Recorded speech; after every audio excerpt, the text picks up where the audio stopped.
Pick your headline for the past week in North Dakota high school football. A Husky plays hero in 𝗕𝗹𝗹.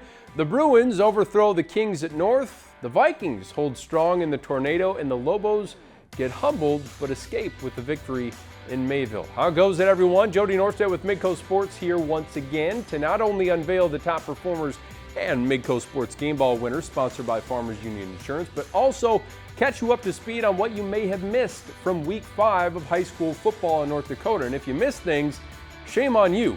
There are 5 teams that are 4-1 in 𝗕𝗹𝗹, with Davies being the first team in 4 weeks to repeat as the #1 team in the media poll following their win against 𝗕𝗽𝗋. And we had 2 important top 5 matchups in Class B last week. #1 Kindred dismantled #5 Oaks 42-7. Props to top performer honorable mention Trey Heinrich, rushing for 190 yards and 2 touchdowns in the victory. That offensive line continues to absolutely dominate as well. 465 rushing yards. We've spotlighted them before, but here's another shout out to the guys up front.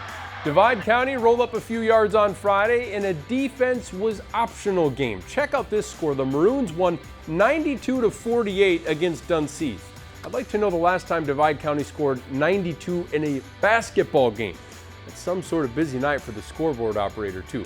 𝗕𝗺𝗃𝗃 rushed for 300 yards and 3 touchdowns. Quarterback Easton Eriksmoen combined to score 7 touchdowns, including a 60-yard kickoff return touchdown. Heck, I could have probably just snuck my name in the box score, and nobody would have probably noticed. Riley Olson was the top performer last week for helping Dad get win #100 at Hillsboro Central Valley.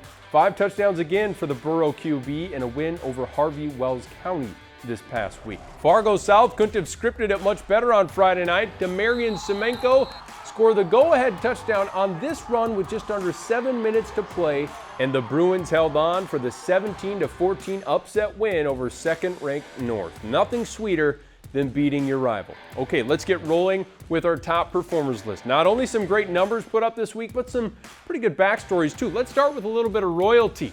Senior receiver and defensive back Ray Brown was named homecoming king at Davies last week, and then he blew up for a huge game in a top 5 win over 𝗕𝗃𝗋. Brown hauled in 6 passes for 186 yards and a touchdown. He also broke up a couple of passes on defense. The matchup of the year so far, 9-man lived up to the hype as 4th-ranked Mayport CG nearly stunned top-ranked Lemoore Litchfield Marion. Skylar Carlson emptied the tank on Friday. He rushed for 229 yards and 3 touchdowns.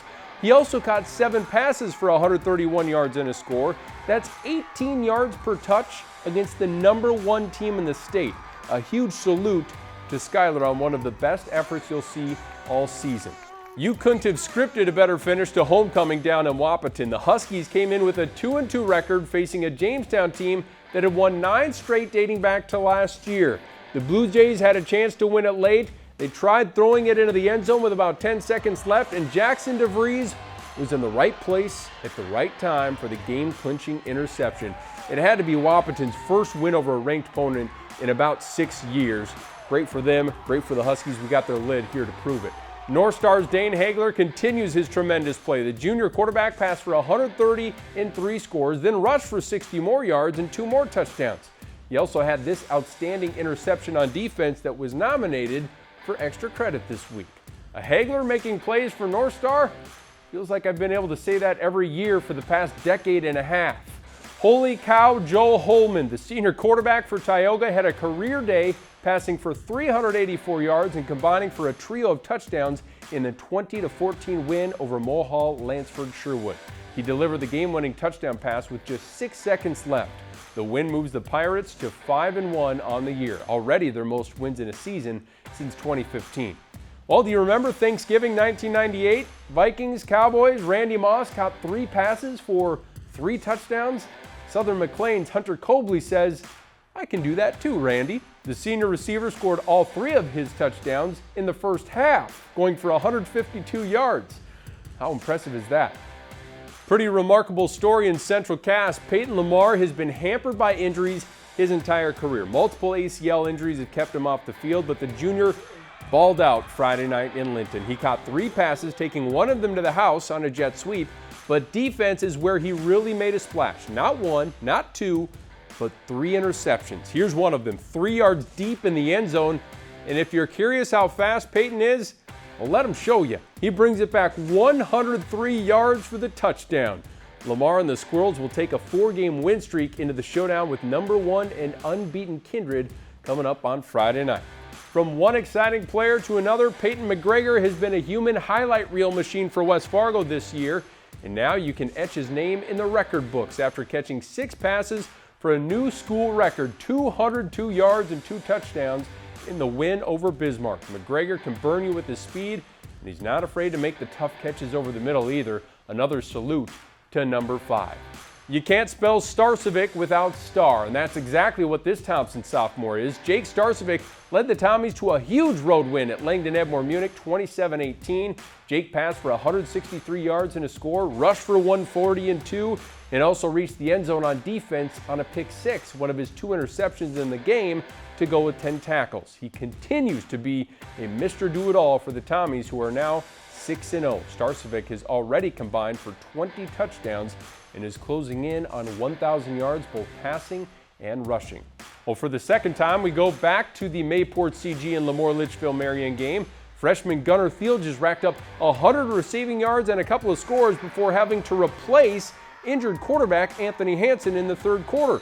𝗕l𝗺 took over at QB with the team trailing 26-14, and then he led them to rally to win it 30-26. He completed 5 of 7 passes for 86 yards and a score. Huge pressure spot for 𝗕l𝗺, and the freshman delivered to push the Lobos' win streak to 18 games. Sounds like Hansen might miss a few games, so look for 𝗕l𝗺 to be back under center this week.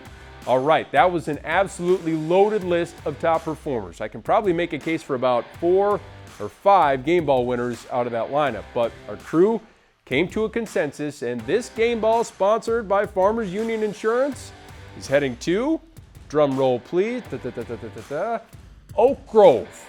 It was the kick heard around the state on Friday night.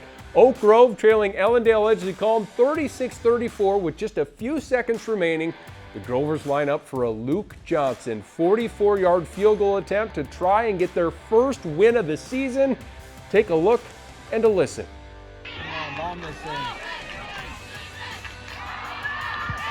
Oh, no, it's got a chance! Oh my God! I can't believe he did that! What a moment for Johnson and the Grovers. You don't get many walk-off field goal winners in high school football. Add in the fact that they can't even play on their home field this year because of flood damage again. It's a program that needed something to smile about. Congrats to Oak Grove and kicker Luke Johnson. You guys get the game ball. Who will get the honors next week? Friday can't come soon enough, can it? Make sure to watch Varsity Sports Live at 10:30 that night. Thanks for watching, everyone.